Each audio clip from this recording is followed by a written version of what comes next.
Alright, so we got a bunch of stuff to talk about today. We've got some of our first hands-on testing feedback from one of my good buddies, Justin. And I'm going to be sending this out to more testers.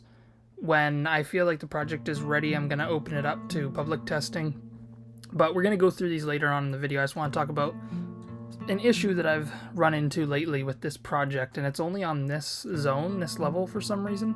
But on and off, I keep running into an issue where I have to go back into a backup, and I generally lose a few hours doing that. Like, the last time I did it, I lost like 5 hours of work because I had to go back through multiple automated backups to find the one that was not crashing, but I keep getting a crash when I'm saving the project. And like I said, it's specifically on this zone. After running into that issue, I've cleared it up, and then I started getting it again, which is really frustrating, but the community on the Discord has been super helpful with this, and I've managed to get the project back again, losing a ton of progress though. So it's frustrating, but I'm trying to work around that, and if this keeps continuing, I'm going to maybe focus on one of the other zones while this is sorted out. Just like the last two Friday updates, there's going to be footage of just some like time-lapse editing and working in the editor. I'm doing some world building and stuff. You might see me working on the same thing twice, and again, that's just because this is footage of what's going on with the crashing and stuff, so I decided just to include that in there, as some of the original changes did not come back, and I did some things differently. And I'm going to show later on in the video the crashing and just how frequent it was, but I just wanted to explain that in case you're seeing the same thing or what feels like the same thing twice. As for that Game Guru Max Discord and the community, I just want to again emphasize this project would not be possible without all of the help and advice that's in that community. Like I said, there's so many helpful people in there, and they've really done wonders and answering a lot of questions and all that sort of stuff. So I want to point that out because it's definitely a good community. But I'm pretty excited to say that I feel like this zone is starting to get to the point where there's enough detail that I can do some questing and work out some of the story. Like, I'm going to keep adding to it as the project goes on, but I'm super excited to get some of the gameplay aspect down, because as of right now for the tester build, it's just like world and atmosphere testing, and mainly to see if there's any like super big problems or areas that are causing crashes for people playing, and obviously just to report things like objects floating and stuff that I might miss. I'm just gonna kind of gloss over some of the stuff that I've been working on for the last week with this, because I feel like I do mention it a lot when I'm going through the feedback from our tester Justin. So I'm just gonna lightly go over some of the bigger changes. For one, I have worked on adding some more lootable items such as food, consumables, ammunition, and that sort of thing in some of these locations. I've worked on sprint and dramatically changed how it works, and I feel like it's much more to a level that I would like it to be at now. It's no longer so kind of laggy and slow, if that makes sense. It's much more consistent.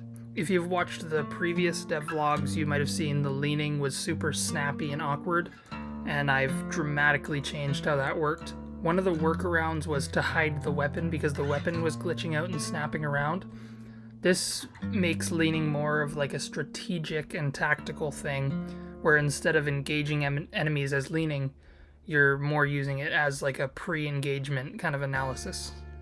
I've also drafted out and laid down a bunch of new locations. Again, just so it's not so spread out and sparse throughout the map, it's more kind of condensed and more enjoyable for exploring. And with this feedback that I've got, went through, made a bunch of changes, I feel like this was a perfect opportunity to do like a stepping stone. So the project's going to be going from pre-alpha build 0.1.1 to pre-alpha build 0.1.2. It's just a super minor fix, but I felt like it was substantial enough that it really earned that kind of like update. And also it's just a nice way of tracking how the project has changed over time and where these changes have came from, as I can make like a patch note list or something in that matter. But let's go through some of this feedback, because I feel like this is really useful and pretty important to where the direction of the project should go. I'm going to read through some of these one by one and give like an explanation, or just kind of chime into them why things are the way they are. So the first thing that he lists off is the load time varies. First load took around 4 to 5 minutes. Second loading time took around 1 to 2 minutes. And this is likely due to compiling and other sorts of stuff that the engine's doing to build the level. This is, I wouldn't say it's like a known issue, but it's kind of a thing that Game Guru is known for, is the loading times. I'm not sure if he's running it on an SSD or not, but I'm still looking at ways that I can improve on this and speed this up a little bit. I'm hoping that Prebin's standalone optimizer will speed this up a ton, as I don't want people waiting around too long, you know. He then lists that being able to press escape again to exit the pause menu would be a nice quality of life feature. And this is a good point, actually. I will see what I can do and see if I can get this in. It may require some sort of external scripting or code. I'm not exactly sure yet how it can be done. It may even be able to be done in the storyboard editor. I will look into that, because that's definitely a good point. The next thing that he brings up is reversing the main menu and resume buttons might be a better option. He says he accidentally quit the game while trying to resume, which is not nice when it takes a few minutes to load. And somehow I have not noticed this. I don't know, but that is another good point, because after looking at it myself, it doesn't exactly make sense the way that it was. So I've moved these around, and to stop that issue where people may accidentally close the game when they're trying to resume. And I mean, this is exactly why testing is so important. And this is why I want to get this out to more people, even in the state that it's in right now, where people can kind of give me this feedback so I can catch it early, opposed to having someone spend money on the game, like more money on the game, and have these issues, because that would just not be a good first impression, in my opinion. He then goes on to say that flicking the mouse around causes FPS drops and FPS spikes. I personally believe that this is likely due to the current way that culling is done, where objects are not rendered while you're not looking at them. I need to play around more with this and see if I can get this smoother for other people. On my PC, it's not an issue, but I need to take into account that people are going to have different PCs, and I want to try to make this as accessible as possible. So I'm going to be looking into that, and I appreciate that being brought to my attention. The next thing he brings up is animations seem to be very sharp and snappy. This is something that I've seen too, and I'm going to look into doing some animation changes and see if I can smooth things out more to my liking. Some of these animations are baked into like BSP weapon files and the enhanced weapon files, and for the most part it's part of the model. I can make changes, and I'm going to be trying to do that, and I feel like adjusting certain speeds is going to help with that at least a little bit.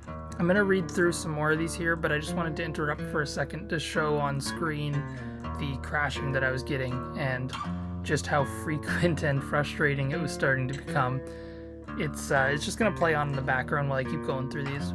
But to get back to this feedback, the next thing that he says is stats seem to drop very fast. I think sleep should maybe drop a little slower than the rest of the stats. Maybe it does, I just didn't notice. So this is also another very useful opinion, and I'm going to be making adjustments to the next build. Currently they do deplete at different speeds, but I need to play around with it more, and originally I thought you can go longer without food than you can with water, and generally for most people they need sleep before they start to die from something like dehydration. But in a gameplay mechanic perspective, I think Justin is right here, as it may not be fun for most people to be searching for a bed all the time instead of relying on things like energy drinks, caffeine pills, coffee pickups, that kind of thing. As of right now, I've made a quick rebalance to sleep that changes what is the equivalent to 12 real minutes before completely depleting